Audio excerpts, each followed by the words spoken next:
तस्वीरें झूठ नहीं बोलती, लेकिन कभी कभी वे इतना कड़वा सच बोलती है कि सत्ता के गलियारों में सन्नाटा पसर जाता है। अभी आपके मोबाइल स्क्रीन पर दिख रहा ये नजारा किसी फिल्म का थ्रिलर सीन नहीं है, बल्कि झारखंड की बदहाल स्वास्थ्य व्यवस्था की एक चीखती हुई हकीकत है। इस वीडियो में आप देख रहे होंगे जिसमें ओपीडी में डॉक्टर मोबाइल फोन की टॉर्च जलाकर एक महिला की जिंदगी बचाने की जद्दोजहद कर रहे हैं।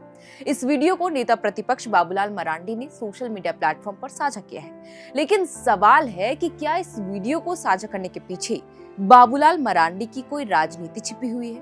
क्या बाबूलाल मरांडी चंद दलाल किस्म के नेता बन गए हैं? ऐसी भ्रामक खबरें लगाकर सरकार की छवि क्यों खराब करने की कोशिश करते हैं? ये बातें हम खुद नहीं कह रहे, बल्कि सूबे के स्वास्थ्य मंत्री इरफान अंसारी का कहना है कि राज्य की स्वास्थ्य व्यवस्था को सुदृढ़ बनाने के लिए हमारी सरकार निरंतर प्रयासरत है। लेकिन दुर्भाग्यवश कुछ सामाजिक तत्व, कुछ राजनेता और तथाकथित मीडिया के लोग सुनियोजित तरीके से राज्य की स्वास्थ्य व्यवस्था की छवि धूमिल करने की कोशिश कर रहे हैं। स्थिति यह है कि कुछ चंद दलाल किस्म के नेताओं के द्वारा सरकार की स्वास्थ्य विभाग की छवि को धूमिल करना चाह रही है। बता दें कि स्वास्थ्य सिस्टम से जुड़ी यह कोई पहली घटना नहीं है जिसे बाबूलाल मरांडी ने प्रमुखता से सामने लाया हो। ना जाने ऐसी कई तस्वीरें पिछले 10 दिनों के भीतर सामने आ चुकी है जो स्वास्थ्य सिस्टम के लचर व्यवस्था को उजागर करती है। और आज हम इस वीडियो में आपको विस्तार में बताने की कोशिश करेंगे कि बाबूलाल मरांडी ने वीडियो साझा कर क्या लिखा, इससे पहले स्वास्थ्य व्यवस्था से जुड़ी कुव्यवस्था के बारे में कब उन्होंने ट्वीट किया था, और स्वास्थ्य मंत्री इरफान अंसारी ने ऐसी तस्वीरों और खबरों के सामने आने के बाद क्या कुछ कहा है। जानेंगे सब कुछ सिलसिलेवार ढंग से। शुरुआत करते हैं बाबूलाल मरांडी के पोस्ट से। दरअसल नेता प्रतिपक्ष बाबूलाल मरांडी ने 20 दिसंबर को एक वीडियो अपने एक्स हैंडल पर साझा किया जिसमें लिखा, केरेडारी स्वास्थ्य केंद्र में परिवार नियोजन के ऑपरेशन के दौरान जनरेटर और आवश्यक सुविधाओं के अभाव में टॉर्च की रोशनी में ऑपरेशन किया जाना अत्यंत शर्मनाक और दुखद घटना है। एक और स्वास्थ्य मंत्री इरफान अंसारी सिर्फ सुर्खियों में बने रहने के लिए बड़े बड़े दावे और घोषणाएं कर रहे हैं, तो दूसरी ओर उनके ही विभाग अंधेर गर्दी से गुजर रहा है। जमीनी हकीकत यह है कि सरकारी अस्पतालों में ना तो पर्याप्त बिजली व्यवस्था है, ना दवाई की, ना एम्बुलेंस की, ना डॉक्टर की। आगे उन्होंने लिखा, हेमंत सोरेन जी स्वास्थ्य व्यवस्था की हालत बद से बदतर हो चुकी है, सिर्फ गाल बजाने भर से यह स्थिति नहीं सुधरने वाली। आगे उन्होंने लिखा कि स्वास्थ्य विभाग की समीक्षा कर सरकारी अस्पतालों में इलाज के समुचित प्रबंधन सुनिश्चित करें। हालांकि बाबूलाल मरांडी ने इस ट्वीट पर मंत्री जी का कोई बयान अब तक सामने नहीं आया है। वहीं बीते कल ही एक और खबर सामने आई थी जहां एक पिता अपने बच्चे के शव को झोला में भरकर घर लाने को मजबूर था। वहीं पश्चिमी सिंहभूम के चाईबासा से इस घटना के सामने आने के बाद झारखंड की स्वास्थ्य व्यवस्था पर गंभीर सवाल खड़े किए। इस घटना को लेकर भाजपा के प्रदेश अध्यक्ष और पूर्व मुख्यमंत्री बाबूलाल मरांडी ने राज्य सरकार और स्वास्थ्य मंत्री इरफान अंसारी पर तीखा हमला बोला था। उन्होंने सोशल मीडिया पर पोस्ट कर लिखा था कि चाईबासा में एम्बुलेंस न मिलने के वजह से एक पिता को अपने 4 साल के मासूम बेटे का शव थैले में भरकर घर ले जाना पड़ा। बाबूलाल मरांडी ने स्पष्ट शब्दों में कहा कि यह घटना केवल चाईबासा या पश्चिमी सिंहभूम की नहीं है, बल्कि यह पूरे झारखंड की साझा पीड़ा है।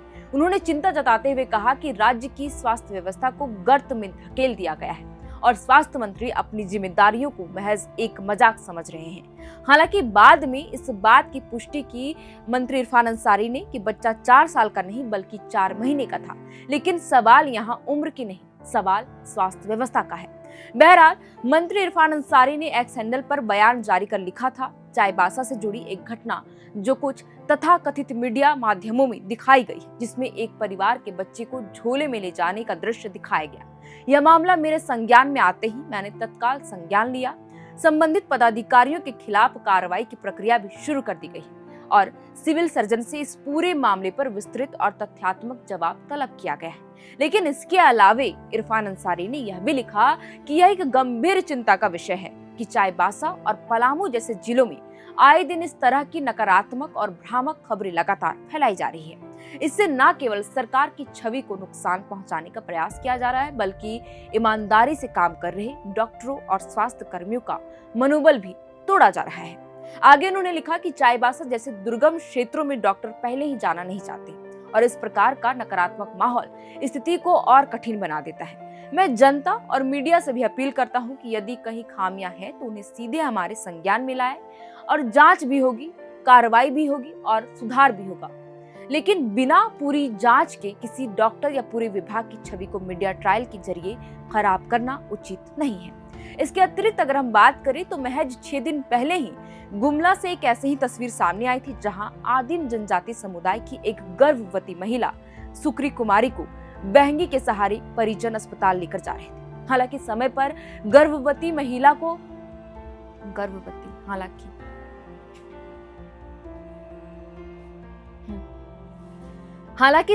गर्भवती महिला को अस्पताल नहीं पहुंचाया जा सका, जिससे महिला और उसके पेट में पल रहे बच्चे की मौत हो गई।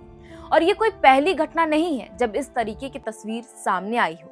ना जाने कितनी ऐसी घटनाएं हर दिन होती है और आए दिन सामने भी आती है, जो सरकार और हेल्थ सिस्टम की लचर व्यवस्था को उजागर करती है।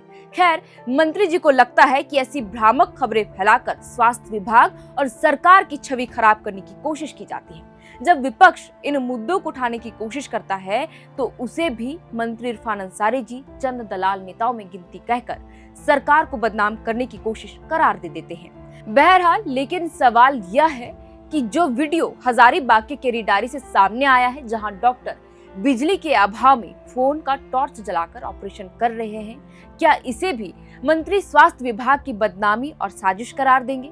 क्योंकि जब गरीब परिवार अपने बीमार सदस्य को खटोली पर लादकर मीलों सफर तय करता है तो वह किसी को बदनाम नहीं कर रहा होता, बल्कि अपनी बदकिस्मती और तंत्र की बेरुखी पर रो रहा होता है।